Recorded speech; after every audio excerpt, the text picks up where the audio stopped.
Ser uno con el público.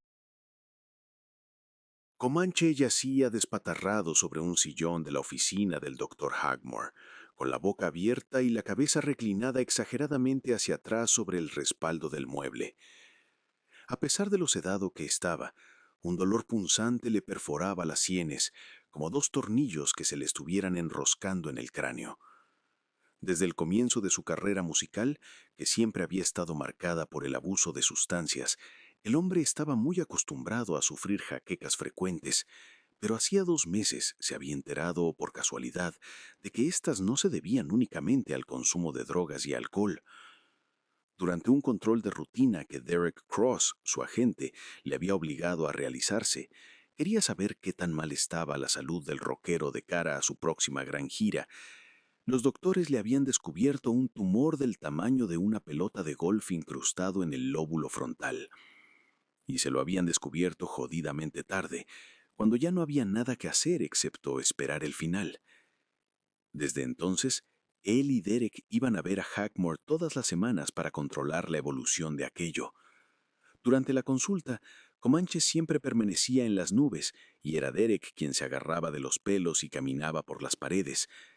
Por supuesto que Comanche sabía que la razón detrás del malestar de su agente no era una preocupación real por su vida, sino el miedo a perder todo en lo que había estado invirtiendo durante años. Así que realizaba todo tipo de preguntas al matasanos, preguntas frías e hirientes, como si Comanche no se encontrara allí. ¿Cuánto le queda? ¿Podrá resistir lo suficiente para terminar la próxima gira? Preguntaba Derek, con los ojos desesperados clavados en el médico.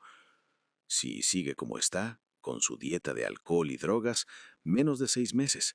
Si deja de meter toda esa basura en su cuerpo y empieza sesiones de quimioterapia para retrasar la metástasis, el doctor se quedó pensando un segundo, como haciendo cálculos en su mente. Alrededor de un año, quizá un poco más. Gracias a Dios. Esa es una excelente noticia, dijo Derek aliviado, recargando el peso de su cuerpo sobre el escritorio del doctor Hackmore. ¿Escuchaste al doctor Manche? Vas a poder terminar tu gira. Eso es bueno. Tenemos que recuperar el dinero que perdimos en la demanda por el fiasco de Amusement World del año pasado, ¿eh? El recuerdo cayó sobre Comanche como una piedra. Amusement World había sido solo la última de sus desastrosas y trágicas apariciones en escena. Mantenía el triste récord de mayor cantidad de muertes y heridos durante sus salvajes conciertos. Después de todo, su fama venía de su rock combativo, y así lo eran sus seguidores, jóvenes marginados, entregados al alcohol y las drogas, que desataban el caos cada vez que entraban en contacto con su ídolo, mujeres que denunciaban toqueteos en pleno show, pogos que terminaban con costillas rotas, brazos dislocados, lesiones cerebrales, y, por supuesto, la ola asesina, estampidas brutales cuando él se acercaba al borde del escenario a saludar a sus fans. Los que quedaban frente a la valla eran aplastados, y los que tropezaban eran pisoteados hasta la muerte. Pero aún con el descontrol, el músico solo tiraba más nafta al fuego. Se exaltaba al ver el frenesí que desataba su música, los alentaba a cantar más fuerte, a saltar más alto, a pegar más duro. Sentía en esos instantes que era uno con su público y había descubierto que aquello era mucho más potente que cualquier otra droga que consumiera. Pero tan pronto bajaba del escenario y llegaban las primeras noticias sobre la nueva oleada de muertos y heridos durante el concierto, la culpa comenzaba a martillarle la cabeza, no lo dejaba dormir y reforzaba aún más su adicción a las sustancias. Pero esa postal de destrucción se desvaneció en su cabeza cuando volvió a escuchar la voz de su agente revoloteando por el consultorio como una mosca inquieta. Podremos promocionarla como tu gira de despedida antes de morir, soltó Comanche en un tono somnoliento, cargado de drogas. Derek se volvió rápidamente a verlo con ceño fruncido y reprobatorio. Antes de tu retiro, no podemos decir que te estás muriendo, idiota. Eso no vende. O quizás sí. Ahora era Derek quien no estaba haciendo matemáticas en su cabeza. Bueno, señores, tengo otros pacientes que atender. Eso ha sido todo por el día de hoy. Recibirán mi informe detallado por mail en unos días. Señor Cross, respecto a mis honorarios, sí. Nuestro equipo de finanzas se está reestructurando, pero la semana que viene sin falta le enviaremos un cheque. Me temo que no tuve éxito en cobrar su último cheque. Necesito que sea en efectivo, dijo secamente Hackmore. Claro, claro, sí, en efectivo, como desee. Como dije, tendrá sin falta su pago la próxima semana. Arriba, Manche, nos vamos. Con dificultad para mantenerse en pie, Comanche avanzó siguiendo la silueta borrosa de Derek hacia el auto que los esperaba en el recibidor de la clínica, listo para llevarlos al penthouse del músico en Manhattan. Una vez adentro y en camino hacia la ciudad, el músico le habló a su representante. Me olvidé de preguntarle eso al doctor Hagmore. Se me volvió a pasar. Con un suspiro cansado, Derek respondió. Manche, ya te dije que te olvides de eso. Lo imaginaste. No pasó. Pero yo los vi. Estaban ahí, entre el público, en Amusement World. Derek se estremeció en su asiento. Aunque le costaba creer una sola palabra de lo que su representado decía últimamente, entre los calmantes, el alcohol y las drogas, Comanche estaba en las nubes casi todo el tiempo. No podía evitar sentirse incómodo con aquella confesión. Comanche le había jurado que había visto a quienes habían muerto en sus recitales entre el público de sus últimos 4 conciertos, y no solo eso, sostenía que cada vez eran más. Siguiéndole el juego, Derek le había preguntado, no muy seguro de querer saber la respuesta. ¿Y qué hacen? Nada, solo están ahí. Me miran fijamente. No saltan, no cantan, no hacen pogo. Solo se quedan quietos. Esperan, había dicho Comanche con la mirada perdida en la penumbra de su caravana. Usa el sentido común, Manche, le había dicho Derek, queriendo animarlo. Están muertos y enterrados. Ya no están acá haciendo el tonto. Se fueron. Hay 2 posibilidades. O es efecto de la medicación que te recetó Frackmore, o ese maldito tumor te está dando alucinaciones, además de jaquecas. La próxima vez que vayamos al consultorio, se lo vamos a preguntar. Pero cuando llegó ese día, Derek hizo todo lo posible para evitar el tema. Media hora antes de la consulta, le había preparado una dosis doble de sedantes, para asegurarse de que no dijera nada.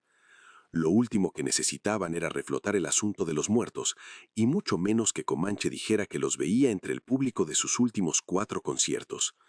Y no solo eso, sostenía que cada vez eran más. Solo tengo que mantener todo en orden unos meses más hasta terminar la gira, pensó Derek. Después este drogadicto de mierda se va a ver crecer el pasto desde abajo. Sacamos un comunicado de prensa, lamentamos informar que... Y empieza la era Comanche convertido en leyenda. Vendemos merchandising, remasterizaciones de sus grandes éxitos y vamos soltando temas inéditos de a poco. Derek sonrió mientras observaba por la ventana el paisaje urbano de Nueva York. Sabía que a su representado no le quedaba mucho, por eso había puesto a todo el equipo de Exodus Records a escribir nuevas letras y melodías. Luego llevaba a Comanche, drogado, al estudio, lo hacía grabar las canciones y una vez listas, las archivaba. Las guardaba como un seguro ante su muerte. A todos estos idiotas les va a encantar. Las ventas se van a disparar, pensó Derek, enjugándose los labios. Porque en el fondo, tanto él como la discográfica sabían muy bien una cosa. Comanche valía más muerto que vivo. Cuando llegaron al edificio, Comanche ya se había quedado profundamente dormido, así que Deep, su guardaespaldas, fue el encargado de llevarlo en brazos hasta el elevador y luego dejarlo en el sillón. Luego de eso, el fortachón y Derek se marcharon. El penthouse de Comanche era una auténtica maravilla. Un ventanal de 360 grados cubría las 4 paredes exteriores, dando una vista completa a todo Manhattan desde el piso 77 de una torre emplazada en Battery Park. En sus ataques de jaqueca, al músico le tranquilizaba mirar el Hudson acostado, con la sien apoyada en el almohadón del sillón, a la vez que se presionaba la otra sien con otro almohadón, mientras clavaba la vista en la línea del horizonte y veía el atardecer. Pero aquel día se había hecho tarde, y cuando Comanche despertó, afuera el cielo ya estaba completamente oscuro y unos fogonazos de una tormenta que se acercaba iluminaban fugazmente el cielo. Se incorporó en el asiento y agarró su celular. Vio que tenía 2 llamadas perdidas y un mensaje de Derek, una foto del cronograma de su siguiente gira que comenzaba en una semana. El The Last Riot Tour, como lo habían apodado Derek y la disquera, iba a ser su seguidilla más grande de conciertos desde el comienzo de su carrera. 5 fechas en ciudades de Estados Unidos, 2 en Sudamérica, 7 en Europa, 3 en Asia, 1 en Australia, y finalmente, el cierre sería donde todo había comenzado, en el Madison Square Garden de Nueva York. Al principio iba a tener otro nombre, serían menos fechas, y estaba destinada a ser solo una gira más. Claro, hasta que se había descubierto lo del tumor, entonces la habían reconfigurado. Un trueno hizo vibrar el ventanal a la vez que las primeras gotas comenzaban a impactar pesadamente contra el cristal. Comanche permaneció recostado en el sillón, observando cómo la lluvia iba intensificándose, hasta que la ciudad empezó a difuminarse en la bruma que trepaba por los edificios. Esa visión, la de las gotas deslizándose por el vidrio, le transmitía una calma casi hipnótica, pero a la par que se dejaba llevar por ese vaivén silencioso del agua, sintió cómo otra tormenta, una interna, se iba materializando en su cabeza. Era el dolor en las sienes el que se acercaba lentamente, como una marea nocturna que avanzaba en la playa sin pedir permiso. Una nueva descarga eléctrica rasgó el cielo, iluminando los edificios del centro como si el día quisiera asomar por un segundo. Fue en ese instante, en ese parpadeo de luz, cuando le pareció ver algo extraño reflejado en el ventanal. O alguien. Se dio vuelta bruscamente con el corazón acelerado, convencido de que había visto a alguien parado en la cocina, detrás de él, pero la cocina estaba a las oscuras y vacía. Estoy muy pasado, murmuró, intentando convencerse de que solo había sido un juego de su mente. Lo mejor iba a ser que se diera un baño bien caliente que le ayudara a sudar todas las toxinas que aún tenía en el sistema y se fuera a dormir, como si eso le permitiera escapar de la ola de dolor que sabía que se venía. Se paró del sillón con dificultad. Notó que una parte de él seguía como adormecida y caminó tambaleándose, usando el vidrio de apoyo. Entonces se dio cuenta de que había dejado el celular en el sillón. Volvió sobre sus pasos, lo agarró con la mano temblorosa y fue allí que los vio. Los muertos. Son mis fans muertos. Todos ellos. Están aquí. Aparecían entre relámpago y relámpago, inmóviles, formados en hilera, parados en la nada del otro lado del ventanal. Y la hilera era tan larga que doblaba en la esquina y seguía formando un perímetro de espectros que lo acorralaban, porque claro, habían sido tantos los que habían muerto en sus conciertos, aplastados por miles de pies, asfixiados por la presión inaguantable de miles de cuerpos. Y lo miraban. Ya no eran como los había visto antes, entre la multitud de sus conciertos, quietos, expectantes. No, ahora se los notaba físicamente deteriorados, la piel amarillenta y opaca como un papiro, los ojos velados, hundidos en sus cuencas, y las bocas hinchadas y ennegrecidas. ¡Se están pudriendo!, pensó Comanche, y la primera puntada de dolor auténtico acometió sobre él y lo hizo encorvarse de dolor. No, no otra vez. El estruendo de otro trueno se hizo sentir, y esta vez le pareció más fuerte, como si le hubieran subido el volumen a la tormenta. Los ventanales vibraban y el edificio entero comenzó a mecerse como si de un crucero en mar turbulenta se tratase. Comanche intentó huir de aquella aterradora escena, pero cada paso le costaba. Se sentía mareado y caminaba sin rumbo por el penthouse, jadeando, tropezando con muebles y golpeándose los brazos contra las paredes. Intentaba de huir de aquellos rostros que lo juzgaban, que lo culpaban en silencio por lo que les había sucedido. Pero claro, los ventanales rodeaban todo el piso. A donde fuera, ahí estaban. ¡Váyanse!, gritó. ¡No son reales! ¡Están muertos! ¡Están enterrados! Y entonces, como un canto de iglesia, grave y pausado, surgió la respuesta. No venía de afuera ni de adentro, resonaba en el aire mismo, en su pecho, en sus huesos. Tú nos mataste, tu música nos mató, y ahora pronto te nos unirás. Comanche cayó de rodillas, con los ojos completamente nublados. El dolor en la cabeza era tan punzante que ya no podía ver nada. Una ceguera negra, absoluta, lo rodeó. Se llevó las manos al rostro, a los ojos, pero encontró dos cuencas vacías e infinitas. Gritó, o creyó hacerlo, ya que el tremor combinado del cantar de los muertos y el rugir de la tormenta no se lo permitía. Entonces todo se volvió negro. Cuando volvió en sí, gotas de agua helada le caían sobre la cara y el pecho. Tiritaba. Estaba tendido boca arriba, empapado. Se incorporó confundido.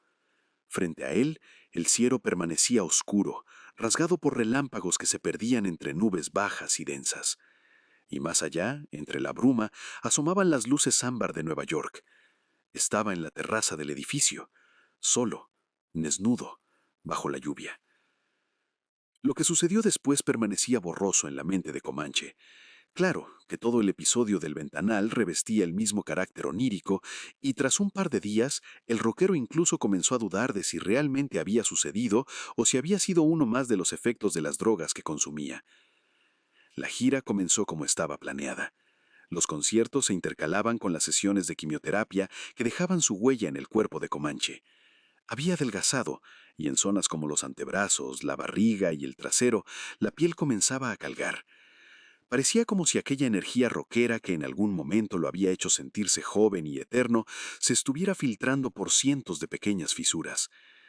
Me están drenando el rock, pensaba cada vez que se veía en el espejo de su caravana antes de vestirse para salir a escena. Pero luego, cuando subía al escenario, algo mágico, casi paranormal sucedía. Comenzaba a cantar sus grandes éxitos, canciones de rock pesado, revoltoso y combativo. El público se volvía loco, hacían pogo, se empujaban con violencia, chocaban sus pechos unos contra otros como si realizaran un antiguo ritual pagano. Y en muchos casos parecía que de un auténtico ritual pagano se tratase, porque fogones espontáneos se encendían en medio del campo. Derek y los organizadores no entendían cómo. Tras los últimos y más mortíferos accidentes, los controles a la entrada eran tan estrictos que la gente prácticamente debía entrar desnuda. Además, habían desplegado cientos de agentes de prevención, camuflados como fans comunes, para vigilar que las cosas no se salieran de control. Si alguien se mostraba demasiado excitado o destructivo, lo sacaban de inmediato. Pero a pesar de todo, a mitad de los conciertos los fogones aparecían, y la multitud arrojaba lo que tuviera a mano para mantenerlos: ropa, zapatos, mochilas, e incluso destrozaban decorados y andamios con luces y parlantes para echarlos dentro. Y Comanche se recargaba. Aquella energía destructiva lo atravesaba, lo impulsaba a cantar con más intensidad, a improvisar con furia sobre su Fender verde agua, hasta hacerla prácticamente llorar. Los problemas no tardaban en llegar. En Chicago, 2 personas habían sido aplastadas contra la valla durante una ola asesina. En Tampa, 3 habían sufrido daño cerebral durante un pogo. Y en Palo Alto, California, lo de las fogatas se descontroló por completo. Cuando ya no quedaba nada que arrojar, los fans, desnudos y desesperados, comenzaron a lanzarse los unos a los otros dentro. Comanche había visto, incrédulo, cómo los quemados salían de las llamas, como cuerpos ignífugos, y seguían bailando con movimientos erráticos hasta que finalmente caían carbonizados. Pero aquella revitalización no era lo único que se materializaba durante los conciertos.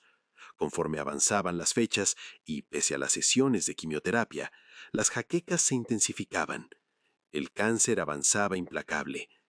En las primeras fechas habían tenido que detener los shows, no por el bien del cantante, a Derek eso no le importaba, sino porque Comanche comenzaba a gritarle al público. En Río de Janeiro incluso había arrojado su guitarra, gesto que los fans imitaron lanzando todo lo que tenían hacia el escenario. ¿Qué carajo te sucede?, le había preguntado Derek tras bastidores, luego de que un par de montajistas lo sacaran. Siguen ahí, son más, jadeó Comanche, con los ojos totalmente idos, girando en círculos. Los que han muerto en las últimas fechas ahora también están entre el público. No soporto sus miradas, esos vacíos negros e infinitos que me observan. Y entonces se desmayó. Mientras tanto, la prensa comenzaba a preguntarse qué le sucedía a la estrella. Los rumores hablaban de esquizofrenia. Derek temía que, cuando se aburrieran de inventar, empezaran a investigar en serio. Meterían las narices por todos lados, ofrecerían sobornos a los médicos, y de seguir así, descubrirían la verdad, que Comanche se estaba muriendo.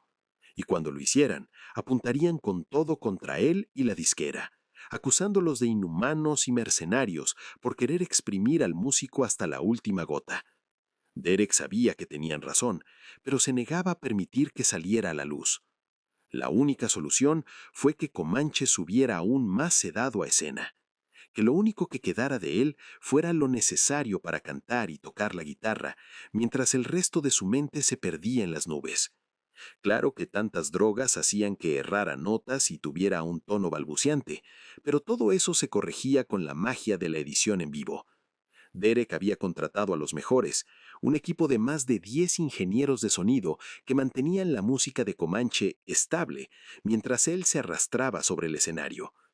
Y así, los shows se sucedían, así como las sesiones de quimioterapia, y también los disturbios, que terminaban con cada vez más muertos y heridos. Esto había provocado que en muchos casos la gira quedara trunca. Varias fechas, sobre todo en Europa y Japón, fueron canceladas por la presión de los gobiernos locales, que habían prohibido los recitales. Mientras tanto, las demandas de las familias de las víctimas se acumulaban. Derek, sin embargo, ya había ideado un plan para que la recaudación no se esfumara en indemnizaciones. Obligó a Comanche a firmar un documento en el que declaraba que tanto la disquera como el agente quedaban desligados de cualquier consecuencia futura de los shows. Claro que no había sido sencillo conseguir la firma. Derek tuvo que ceder algo. Voy a subir a ese maldito escenario siendo yo mismo. Basta de sedantes y de toda esa mierda del playback. Si puedo contar contigo para eso, tendrás mi puto gancho en ese condenado papel. Derek soltó una carcajada. ¿Estás seguro de que todavía sabes cómo dar un buen show, Manche? Déjame decirte algo. Si no hubiera sido por los chicos detrás de escena, tus últimos 5 conciertos hubieran sido una mierda. Mírate, Manche. ¿Qué cada de ti? Ya no eres nada de lo que la gente recordaba. Tu voz está hecha una lija. Estás tan flaco que pareces un perchero humano perdido dentro de toda esa ropa psicodélica. Pero debo reconocerte algo. Nos has hecho ganar buen dinero en tus inicios. Así que sí, te la debemos. Haz lo que quieras. El último concierto es tuyo. Y Comanche filmó. La única fecha que quedaba era la despedida en el Madison Square Garden. Sabía que sería su última oportunidad de ser uno con el público. El acecho de la muerte era inminente, pero había decidido que si se iba, lo haría a lo grande, haciendo lo que amaba, subir al escenario y darlo todo. Gracias a las cancelaciones, el músico había tenido un par de semanas de descanso para reponerse un poco. Cuando Derek le preguntó dónde mandar el auto para llevarlo a las sesiones de quimioterapia, Comanche dijo que estaría en su penthouse en Manhattan. Sin embargo, mientras la limusina lo conducía a su departamento, recordó el episodio del ventanal y pensó que no tenía ganas de pasar sus últimos días acechado por aquellos espectros. Deténgase aquí, ordenó al chofer cuando cruzaban la intersección de la Segunda Avenida por la 42ª. Se bajó sin más y caminó las cuadras que lo separaban de Grand Central Terminal. Allí tomó la línea del Hudson. Eran las 5 de la tarde de un otoño en el que el sol ya empezaba a hundirse. Como no era hora pico, el tren viajaba casi vacío.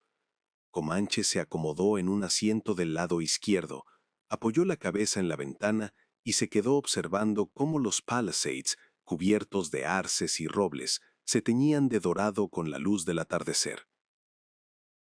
Viajó alrededor de 1 hora hasta la adormecida estación de Croton Harmon y finalmente tomó un bus hasta el vecindario de Yorktown Heights, donde había comprado una casona a su madre durante sus primeros años de cantante. Comprar aquella casa había sido la única forma que Comanche había encontrado de disculparse con su madre por haber cortado casi todo contacto desde que había iniciado su carrera. Ella se había mostrado agradecida al dejar atrás el pequeño departamento en el Bronx donde todo había comenzado, pero con el tiempo aquella mudanza también le había robado la alegría. Recluida en una zona de bosques y silencio, rodeada de vecinos ricos con los que apenas tenía algo en común, terminó sumida en un aislamiento que poco a poco fue apagando su ánimo. Pasaba las horas frente a la televisión, que se convirtió en su única distracción, y cuando la soledad se volvía insoportable, reunía valor para, tímidamente, llamar a Comanche. Él, de vez en cuando, le respondía, pero desde que recibió la noticia del cáncer había dejado de atenderla. No podía cargarla con la condena de saber que su único hijo se estaba muriendo. Cuando llegó a la casa ya era de noche. Temió que los vecinos llamaran a la policía al ver a un hombre encapuchado deambular entre los jardines de aquellas acaudaladas residencias, así que rogó porque su madre atendiera pronto. Tocó el timbre. Nada. Volvió a tocar. Silencio. Retrocedió unos pasos en el porche. Las luces estaban apagadas. Miró su reloj. 19:05. Imposible que su madre ya se hubiera ido a dormir. Rodeó la casa y saltó la verja que daba al parque trasero, donde el galpón de jardinería y la piscina se cubrían de hojas de otoño. Entonces la vio. Estaba en la galería techada, sentada con un libro en las manos y una taza de té humeante al costado. Naturalmente, al ver a un hombre encapuchado aparecer de la nada en su jardín, la anciana se sobresaltó, el libro cayó al suelo y, con un gesto involuntario, volcó un poco del té. «No, no, no», atinó a decir con voz temblorosa, pero Comanche se descubrió la cabeza. A la luz ámbar de la galería, su madre pudo ver lo que quedaba de su hijo. El rostro, avejentado por el tratamiento, el cabello, antes una melena dorada, reducido a mechones finos y erráticos que le caían desordenados a los costados de la cabeza. «¡Oh!», exclamó, llevándose las manos al rostro, como si quisiera protegerse del horror que le habían devuelto los años y la enfermedad. «Hijo mío, ¿qué te han hecho? Dios, me lo devuelven hecho una sombra». Se levantó con dificultad y con los brazos extendidos se acercó a él. «Ven, hijo, ven con mamá». Y se fundieron en un abrazo, madre e hijo, tan parecidos en su fragilidad, ella consumida por los años, él por el cáncer. Cenaron juntos. Ella pidió comida griega de un restaurante cercano. «Vas a ver que es muy bueno», le dijo, y realmente así le pareció. Después se quedaron frente al fuego de la chimenea, ella sentada, él recostado de lado sobre su regazo como un niño. «Voy a morirme, ma», confesó de golpe. Las caricias en su cabello se detuvieron por un instante, solo un instante. Luego, como si nada, continuaron. «Shh, hijo», susurró, besándole la frente. «No digas esas cosas. Estoy aquí contigo». «Pero es verdad», insistió él con la voz rota. «El doctor Hagstrom, hace unos meses me encontraron un tumor en el cerebro. Probé con quimio, pero no hay forma de frenarlo. Duele, ma. Por momentos siento cuchillos en las sienes». Ella lo miró con ternura, sin tierlas, sin pánico, y apretó un poco más su regazo. «Ya lo sé, mi amor. No quiero que pienses en el dolor. Háblame de lo que todavía te da fuerzas». Comanche respiró hondo, sorprendido por esa calma inesperada. «La gira. Quiero cerrarla a lo grande. Tengo planeada una entrada épica con juegos de luces nuevos. El setlist va a ser el que yo elija esta vez. Mis favoritas, no lo que ellos quieren. Va a ser un concierto para el recuerdo, el mejor de todos». Ella sonrió con la mirada perdida en las llamas. «No lo dudo. Siempre supiste cómo hacer que te recuerden». «¿Sabes?», dijo él casi en un suspiro, «creo que por primera vez en mucho tiempo tengo ganas de subir de verdad al escenario». «Entonces, hacelo», respondió ella acariciándole la mejilla. «Y cuando estés ahí, canta como si yo estuviera en la primera fila». Un silencio tibio los envolvió. El fuego crepitaba, y en el regazo de su madre, Comanche se quedó dormido con el rostro sereno. Pero en realidad su madre estaba muerta. Hacía ya 2 años que había muerto sola en aquella casa, aferrada a la esperanza de que su hijo la llamara una última vez. La había encontrado días después el jardinero, tras notar que nadie respondía al timbre, sentada en la galería, con un libro abierto sobre las rodillas y la tetera aún tibia a un costado. Comanche dormía solo en el sofá, en una casa fría, oscura y vacía, donde la mayor parte de los muebles estaban cubiertos por sábanas que se erguían como fantasmas aguardando en penumbra. El aire, denso y viciado, llevaba el rastro del polvo acumulado, La mesa donde creía haber cenado no tenía restos de comida, ni platos ni copas, solo una superficie desnuda, helada al tacto. Pero nada de eso importaba ya en la cansada mente del músico. La enfermedad había desatado un desvarío tan feroz que la frontera entre recuerdo, sueño y realidad se había disuelto por completo. Lo haré, Ma. Tocaré como si estuvieras en primera fila, pensó con una sonrisa tenue entre sueños. Comanche pasó sus últimas y agónicas 2 semanas en aquella solitaria casona de Nueva York, sumido en el silencio del bosque. Cada vez estaba más confundido.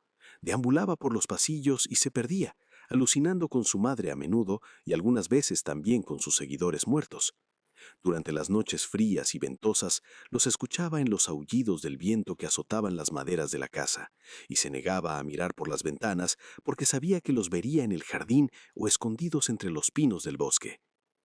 Una noche, mientras comía unos Doritos, tapado con una frazada en el sillón, se le ocurrió prender la televisión y hacer zapping entre los canales.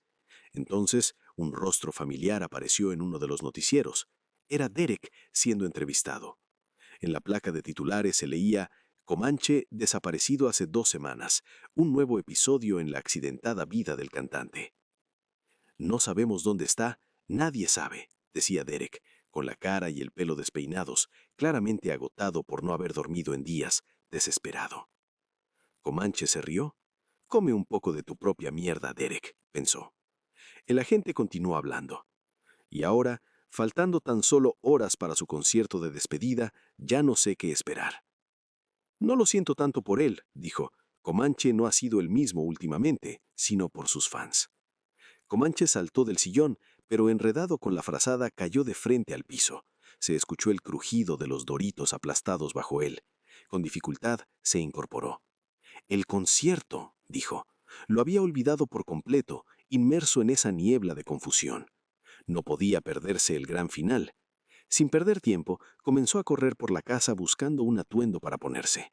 No le daba el tiempo para ir hasta su penthouse a buscar su ropa y luego dirigirse al Madison Square Garden. A contrarreloj, revolvió las cosas de su madre, guardadas en cajas llenas de polvo. ¿Qué mierda voy a hacer?, pensó. Entonces escuchó que ella lo llamaba desde la planta baja. Salió al pasillo y se asomó al hall por el barandal. Allí estaba su madre, con su rostro amoroso, sosteniendo su antigua chamarra de cuero, la que tenía Comanche bordado en grandes letras rojas y amarillas en la espalda y debajo el logo de su primer grupo, una mano haciendo un fuck you. No podía creerlo. No recordaba la última vez que había visto o usado esa chaqueta. «Ma, ¿la conservaste?», dijo. «La he estado guardando durante todos estos años», respondió ella mirando la chaqueta. «¿Pensaste que iba a tirarla? Estoy muy orgullosa de vos». Comanche bajó las escaleras a los tropezones, abrazó a su madre y se puso la chaqueta. Todavía le quedaba, incluso le quedaba holgada después de todo lo que la enfermedad lo había hecho delgazar. «Y también te he guardado otra cosa», dijo su madre con los ojos llenos de energía. Y allí estaba, cubierta con un plástico, en el garaje, su primera moto, la que se había comprado con la recaudación de sus primeros shows, una Harley Davidson. Retiró el plástico y se sentó en la moto. «¿Todavía recuerdas cómo encenderla?», preguntó su madre. «Por supuesto». Pateó la palanca, la moto dio un quejido y volvió a detenerse. «Mierda», dijo Comanche. «Oh, quizás se me olvidó la parte de ponerle combustible», dijo su madre con rostro preocupado. «No, no pasa nada. Es el motor el que necesita calentarse. Tiene que funcionar». Con firmeza le dio una segunda patada, más seca, más firme, y la moto rugió como un león. «Brum, brum, brum», aceleró Comanche. El garaje comenzó a llenarse de humo. «No olvides la seguridad, hijo», dijo su madre, y le alcanzó su viejo casco de soldado de la Segunda Guerra Mundial. «Gracias, ma», dijo Comanche. «Te amo, hijo», dijo el fantasma de su madre. «Da un buen show». Comanche aceleró y salió disparado del garaje. Recorrió la calle y luego subió a la Taconic Parkway, donde siguió esquivando autos y camiones en su camino a Manhattan. Así se dirigió rumbo al Madison Square Garden, donde los rumores de la desaparición del artista no habían impedido que miles de fans se congregaran. Los accesos estaban repletos y los controles de seguridad desbordados. La policía, que se había dado por vencida, se limitaba a supervisar que no se generaran disturbios graves, pero se mantenía al margen, dejaban pasar a todos, tuvieran o no entradas. Comanche solo pudo acercarse hasta 3 cuadras, donde se topó con las vallas policiales.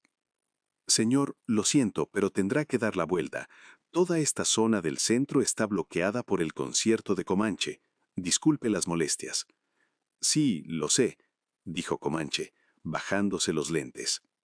El oficial, que lo reconoció al instante, se quedó boquiabierto. Ahora, a un lado, que llego tarde para el show. Comanche aceleró la moto y mientras tocaba bocina frenéticamente, se fue metiendo entre las legiones de fans que se agolpaban para entrar al estadio. Los que lo reconocían quedaban tan impactados como el oficial. Parecía que estuvieran viendo un fantasma, no solo porque no habían tenido novedades de su ídolo durante 2 largas semanas, sino porque Comanche estaba en las últimas, casi completamente consumido por la enfermedad. Quedaba muy poco de él. Su piel tenía un tono grisáceo y se veía seca.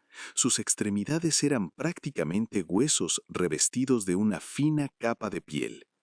El pelo rubio reducido a unos pocos hilos finos, y los ojos, enrojecidos por la falta de sueño, hundidos en sus cuencas. Pero era él, y para ellos eso era suficiente. Después de todo, en las buenas o en las malas, dice el dicho, ¿no? Lo coreaban, y cuando los demás fans escucharon los gritos, también lo vieron.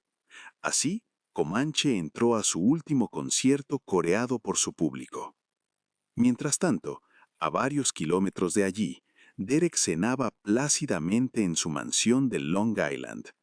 La mesa estaba servida con un costoso vino tinto y un plato de salmón cuidadosamente preparado. Masticaba despacio, convencido de haber tomado la mejor decisión al no acudir al Madison Square Garden. De repente, su celular comenzó a vibrar y sonar sin parar. Primero un par de notificaciones, luego decenas y al instante cientos. Derek frunció el ceño. ¿Qué carajo está pasando?, gruñó, tomando el teléfono. Deslizó el dedo por la pantalla y lo que vio lo dejó petrificado. Miles de publicaciones inundaban las redes sociales mostrando la entrada de Comanche al Madison Square. Videos, fotos, transmisiones en vivo. El hashtag con su nombre ardía en tendencia mundial. Derek apretó el celular con tanta fuerza que por poco lo rompe. No podía creerlo. Él estaba convencido de que Comanche había terminado de perder la cabeza o que ya estaba muerto.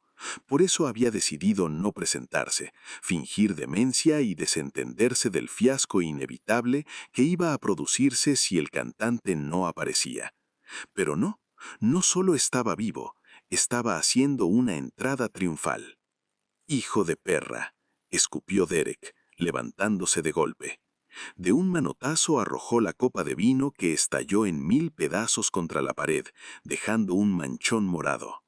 Corrió al living, encendió la televisión y buscó la transmisión en vivo.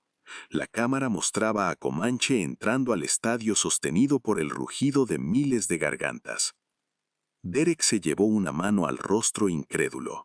Lo logró. El hijo de perra llegó vivo para dar su último show. Por dentro ardía de furia, pero en el fondo, aunque se negara a admitirlo, algo en él se encendió. Una chispa de alivio, incluso de alegría. Comanche estaba vivo. Y ahora Derek no podía evitar sentir una curiosidad febril por ver qué clase de espectáculo iba a dar. De esta manera se configuró la escena final.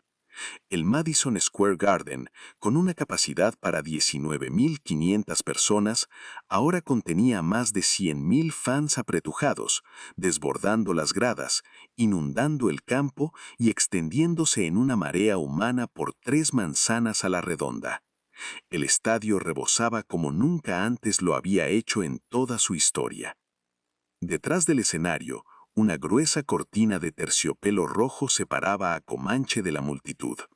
Afuera las luces bajaron y el rumor expectante de la gente se transformó en un rugido. Manche, manche, manche, clamaban las legiones desesperadas de rock, sedientas de pogo y descontrol. Aunque el show aún no había comenzado, él ya se sentía agotado. Sus últimas energías estaban siendo drenadas por el cáncer. Comprendió que si no salía ahora a escena, no podría hacerlo nunca más. Solo esperaba que el contacto con el público lo revitalizara el tiempo necesario para terminar su show. Cerró los ojos y se concentró en sí mismo. Inspiró y expiró varias veces mientras escuchaba el clamor. Al mismo tiempo, el dolor en las sienes se encendía de nuevo. Comanche estaba seguro de que lo sentía por última vez. Hora de la verdad. Y entonces rasgó su Fender. Las primeras notas de picadora de carne retumbaron detrás de las cortinas. El público rugió aún más fuerte, como si alguien hubiera subido el volumen de la humanidad misma. Se sumaron la batería y el bajo, las luces se encendieron en estallidos de rojo y blanco, y las pantallas gigantes del estadio mostraron animaciones de puños en alto, cadenas rotas y fuego devorando ciudades. Las cortinas se abrieron de golpe y Comanche saltó a escena tocando su guitarra. Por un segundo el público cayó, incrédulo, observando lo que su rockero tenía para decir. Comanche los miró, con el rostro pálido, la chaqueta de cuero brillando bajo los reflectores y gritó: ¡A romper todo! El estadio estalló. Los pogos se desataron como mareas, cuerpos eran revoleados por los aires, las primeras filas se agolpaban contra el escenario con tanta fuerza que éste se movía como la cubierta de un barco en plena tormenta. Comanche resistía solemnemente el dolor que amenazaba con quebrarlo en cualquier instante. Y si el dolor gritaba dentro de su cabeza, él gritaba más fuerte. El frenesí se materializaba a su alrededor. Parlantes caían, luces estallaban, rejas eran arrancadas por la presión del público. «Eso es todo lo que tienen, hijos de puta», vociferó Comanche, con la Fender apuntando al cielo. El público le devolvió el insulto, con furia, con amor, enervados por la locura y la devoción hacia su ídolo. Mientras tanto, en Long Island, Derek miraba la transmisión con rostro incrédulo, las manos tapándole la boca. A un costado, su teléfono explotaba en notificaciones. Las redes sociales colapsaban con la performance final de Comanche. «No puede ser», susurró. De vuelta al escenario, el dolor aumentaba. Comanche sentía que su cuerpo se alivianaba, como si se estuviera despegando del suelo. Las luces lo enceguecían y su vista se nublaba. Y en ese épico instante los vio. Sus fans muertos. Todos ellos. Los que habían caído en el camino. Los que murieron por el rock, reclamándolo ahora con la misma furia que los vivos. El rugido era total. Vivos y muertos clamaban por él. Había guardado su tema preferido para el final. Cuando las primeras notas de Ojos de Zafiro rasgaron el aire, el estadio entero explotó en un grito inhumano. Los fans vivos y los muertos se confundían en una masa única. Ya no podía distinguirlos. Todos saltaban, todos gritaban, y Comanche notó cómo se despedazaban los unos a los otros, con furia y desesperación, reclamando más. Lo reclamaban a él. El dolor era más de lo que un hombre podía soportar. Ya no era dolor, era otra cosa. Comanche sabía que estaba listo. «¿Así que quieren llevarme, hijos de puta?», rugió. El bramido de los muertos desesperados lo inundó todo. «¿Quieren esto?», y con un golpe furioso rasgó las cuerdas de su Fender, liberando las melancólicas notas del solo de Ojos de Zafiro. Corrió hacia el borde del escenario y se lanzó sobre el público. En su casa, Derek apenas atinó a murmurar boquiabierto: «¡A la mierda!». Por un instante, sintió que caía en un lecho de miles de manos. Estaba completamente sin peso, como si su cuerpo ya no le perteneciera. Las manos lo sostenían, pero no solo eso.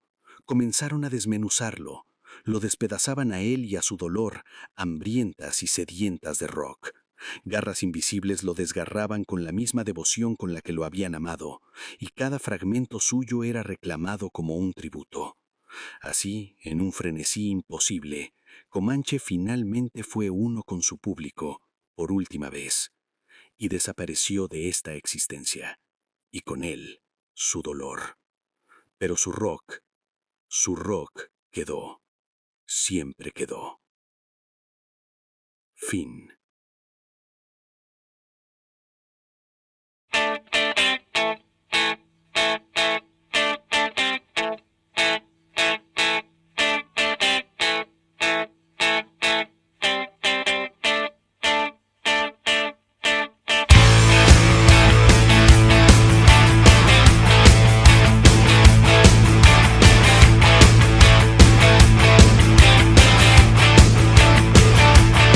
Hay psicosis masiva, es menester que sea rock. Si estás a la deriva, la única salida es rock. Que sea rock. Que sea rock. Que sea rock. Es menester que sea rock.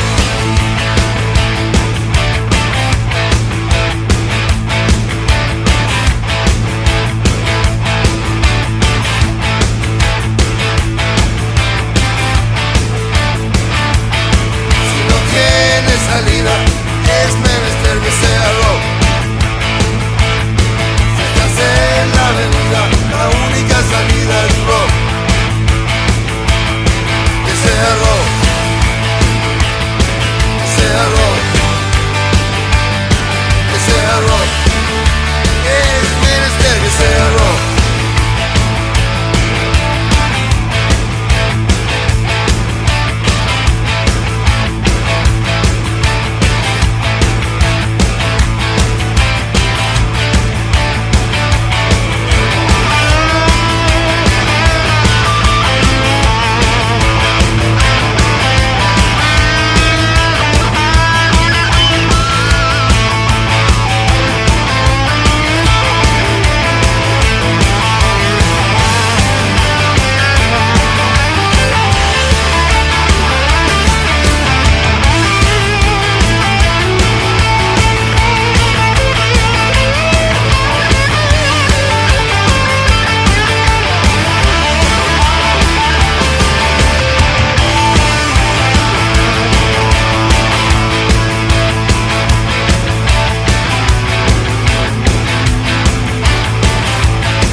Hay psicosis masiva, es menester que sea rock.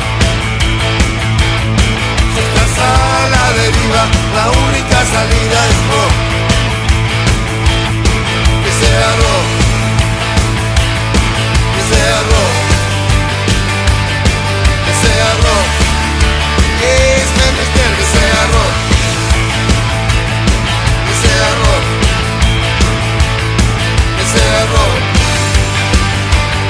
Que sea rock. Es menester que sea rock.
Gracias por leer esta historia hasta el final.